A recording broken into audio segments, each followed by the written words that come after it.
नमस्कार दोस्तों।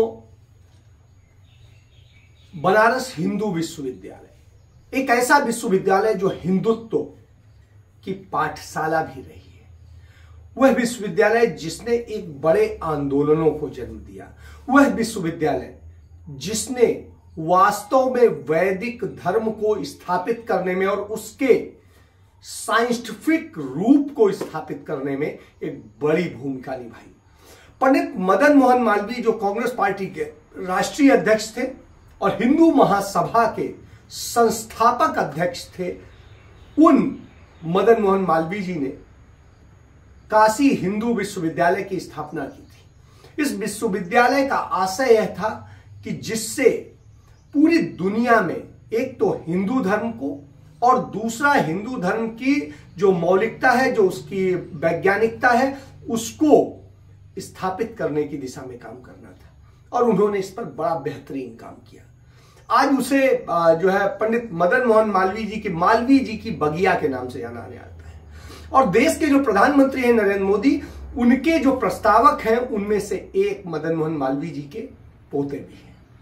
तो आप समझ सकते हैं कि वह बीएचयू है और उस बीएचयू में एम्स भी है, आईआईटी भी है और तमाम दुनिया के टॉप इंस्टीट्यूट्स हैं उसी बीएचयू में, जहां पढ़ने की एक तमन्ना लोगों में होती है, उस रीजन के लोगों में होती है। ऐसा ही एक बच्चा, मध्य प्रदेश का बच्चा शिव त्रिवेदी, 24 साल का था, बीएससी सेकेंड ईयर कर रहा था और बड़ा मेधावी बच्चा था, कंपटीशन में सेलेक्ट होकर के आया था। तो आप समझिए वो वहां पढ़ता था। फरवरी 2020 उसको जो थाना है बीएचयू के परिसर का जो थाना है उसका नाम है लंका, उस लंका थाने की पुलिस उसे पकड़ ले गई ऑडिटोरियम के पास से। और आप ये समझिए थाने में उसके साथ क्या हुआ क्या नहीं हुआ पता नहीं।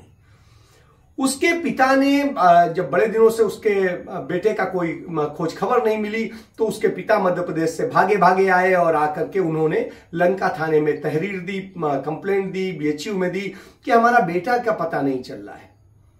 और उन्होंने सारी चीजें, तब लोगों ने उन्हें बताया कि आपके बेटे को तो लंका थाने की पुलिस वाले पकड़ के ले गए थे। क्यों ले गए थे, क्या ले गए थे, कुछ पता नहीं। अब उस स्थिति में क्या होता है कि वो एसएसपी के यहां आरटीआई डालते हैं, उसके वहां के थाने के सीसीटीवी फुटेज मांगते हैं, बहुत सारी चीजें मांगते हैं। तो उस स्थिति में थाना कहता है कि हमारे यहां उस दिन तीनों सीसीटीवी कैमरे नहीं चल रहे थे, लेकिन एसएसपी के यहां से जो उन्होंने आरटीआई डाली उसमें आया जवाब कि नहीं, उस दिन कैमरों में कोई खराबी नहीं थी, वो चल रहे थे। अब आप समझिए, तो इस तरह से इस खेल को उलझाए रखा गया और वो खोजते रहे और उनके बच्चा नहीं मिला। उन्होंने हाई कोर्ट में याचिका दाखिल की। हाई कोर्ट ने इस पर जांच करने का आदेश दिया जब, तो जांच में सीबीसीआईडी ने इसकी जांच शुरू की। और सीबीसीआईडी ने जब जांच शुरू की तो पाया कि उसे थाने लाया गया था और थाने लाने के बाद क्या हुआ क्या नहीं हुआ नहीं पता। उसके चंद दिनों बाद में उसकी लाश वहीं से 5 किलोमीटर दूर, रामनगर थाना क्षेत्र पड़ता है वो, वहां एक तालाब में पाई गई। वो ये लग रहा था कि जैसे उसे वहां डाल दिया गया, डुबा दिया गया, जो भी कुछ हो, या हो सकता है वो मर गया हो और उसके बाद में एक प्लान किया गया। क्योंकि जब लावारिस लाशें मिलती हैं और उनका पोस्टमार्टम होता है तो बड़ी कोई गंभीरता से पोस्टमार्टम नहीं होता। ये उत्तर प्रदेश का इतिहास बताता है, तमाम जांचों में बात सामने आ चुकी है। अब ऐसी स्थिति में क्या होता है, डबल इंजन की सरकार है उत्तर प्रदेश में, नरेंद्र मोदी और योगी आदित्यनाथ, दोनों की डबल इंजन की सरकार से वो दौड़ते रहे शिव के पिता कि हम तो भाजपा के लोग हैं, हम तो इतने सालों से भाजपा को ही वोट देते हैं, हम तो हमारे क्षेत्र से भाजपा का ही सब कुछ है, इसके बाद हमारे को न्याय नहीं मिल रहा और वो न्याय के लिए भटकते रहे। लेकिन उसके पिता, उन्होंने अपना खेत बेचा, सब कुछ बेचा और इसके लिए वो करते रहे क्योंकि गरीब घर से है। और वो गरीब घर से होने के बाद में वो अपने बच्चे को पढ़ाने के लिए, 1-2 बच्चे हैं तो एक बच्चा दिल्ली में सिविल सर्विसेज की तैयारी कर रहा है, उसको पढ़ने के लिए और इस बच्चे को पढ़ने के लिए उन्होंने खेत बेचे और खेत बेच करके पढ़ाई करवा रहे थे। आप समझिए उसके बाद में उनकी वो इंसाफ नहीं मिल रहा है तो उन्होंने उसकी लड़ाई के लिए भी खेत बेचा। और किस तरीके से लड़ाई लड़ते रहे, सब जगह अर्जियां डालते रहे, लेकिन न मुख्यमंत्री ने सुना न प्रधानमंत्री ने सुना, जिनके निर्वाचन क्षेत्र का मामला था। और अब जब सीबीसीआईडी की जांच में आया तो आया कि जो डीएनए टेस्ट हुआ वहां पे पाई गई लावारिस लाश का, तो वो लाश और जो शिव है तो डीएनए में प्रूव हो गया कि वही शिव। तो आप समझिए, मतलब यह है कि या तो पुलिस के लोगों ने उसके साथ कुछ ऐसा किया कि वो मर गया, या मरणासन्न समझ के उन्होंने उसे डाल दिया कि जिससे कि अपना पिंड छुड़ाया जाए। और उसके बाद में पुलिस का ये कहना है कि नहीं, वो मानसिक रूप से विक्षिप्त था या परेशान था। तो भाई, जब मानसिक रूप से विक्षिप्त होता तो जिस स्कूल में, कॉलेज में, यूनिवर्सिटी में वो पढ़ रहा था, वहां कहीं पर भी तो उसके खिलाफ कोई वो होती, कहीं उसका कभी इलाज हुआ होता, कोई बात होती, कुछ हुआ होता। तो आज तक तो ऐसी चीज नहीं थी। पुलिस चाहे जिसको जो सर्टिफिकेट दे दे, जिसको चाहे विक्षिप्त बता दे, जिसको चाहे जैसे बता दे, तो आप समझिए ये स्थिति है। और उसके बाद में उसकी लाश को भी, उसके पिता को यह भी नहीं बताया जा रहा है। 6 महीने तक उनकी जो गुमशुदगी की एफआईआर के लिए एप्लीकेशन दी गई, उस पर जांच भी नहीं शुरू की गई। कैसे जांच की जाए? क्योंकि उन्हें तो पता था ना कि बच्चा कहां गया है और कैसे गया है और किसने क्या किया है। क्योंकि मेरा कातिल ही मेरा मुंसिफ है, क्या मेरे हक में फैसला करेगा? तो स्वाभाविक सी बात है कि उम्मीद तो नहीं की जा सकती थी। आनंद नारायण मुल्ला ने, जस्टिस आनंद नारायण मुल्ला ने एक अपने जजमेंट में लिखा था, उत्तर प्रदेश की पुलिस संगठित अपराधियों का गिरोह है। तो आप समझिए, उत्तर प्रदेश पुलिस संगठित अपराधियों का गिरोह है। यह बात जस्टिस आनंद नारायण मुल्ला ने जाने कब कही थी। तो आप समझ सकते हैं कि उत्तर प्रदेश कहां है। और नरेंद्र मोदी सरकार का जो मानवाधिकार आयोग है, यदि उसके आंकड़ों पर यकीन करें तो आप समझिए पिछले 4-5 सालों के जो आंकड़े बताते हैं, वो ये बताते हैं कि उत्तर प्रदेश में मानवाधिकार उल्लंघन के सबसे ज्यादा हिंदुस्तान में मामले हुए।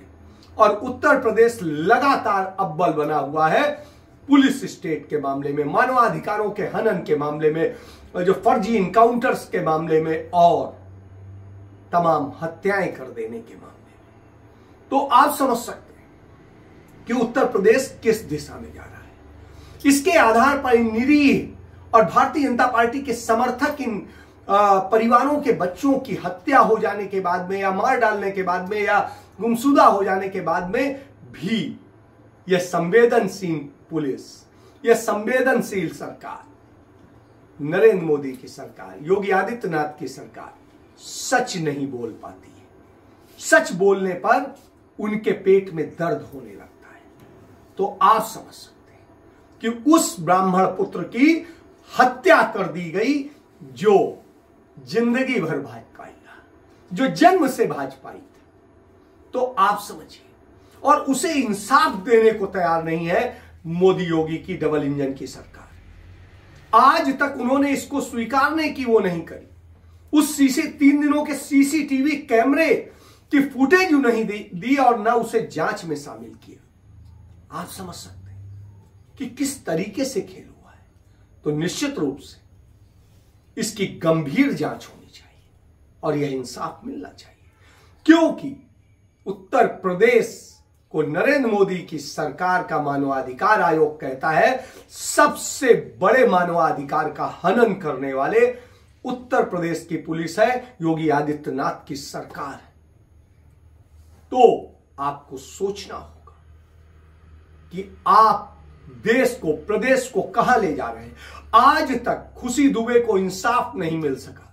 खुशी दुबे जो एक नाबालिग लड़की थी और उसकी शादी होती है एक छोटे से नाबालिग लड़के से, उसका कोई कसूर नहीं था। शादी होके 3 दिन बाद में ही उसके यहां पर जो पुलिस का पूरी सारी एक्शन होता है, जो भी घटनाएं और प्रक्रियाएं होती हैं, उन सब के परिणाम स्वरूप उसका पति मार दिया जाता है और उसे बेवजह तब से जेल में डाला गया है। आज तकरीबन 1.5 साल हो चुका है। तो आप समझिए, खुशी दुबे के साथ में 1 महीने अवैध हिरासत में रख करके पुलिस ने, यूपी पुलिस ने क्या किया, इसका कोई जवाब नहीं है। और तमाम सारे तथाकथित ब्राह्मण नेता जो खुद को इसी बात की राजनीति करते थे कि हम ऐसे ब्राह्मण उत्पीड़न पर और उस पर बोलते, वो आज दूसरी पार्टियों से भारतीय जनता पार्टी के नेता बन गए हैं, मंत्री बन गए हैं, लेकिन ब्राह्मणों को इंसाफ नहीं दिला पा रहे हैं। अब इंसाफ की लड़ाई में, और वो भी आप ये समझ लीजिए, शिव त्रिवेदी की इंसाफ की लड़ाई में जब प्रियंका गांधी कूदी, तब कहीं यह भी सामने आया। शायद प्रियंका गांधी ना आती तो यह भी नहीं पता चलता कि वो लाश किसकी थी या नहीं थी। तो आप समझ सकते हैं कि लड़ाई कौन लड़ रहा है और सच कहां है। क्या यह उत्पीड़न की ही सरकार है, क्या यह अन्याय की सरकार है, और क्या यह भ्रष्टाचार की सरकार है, या हत्यारी सरकार है? तो आपको सोचना होगा, जानना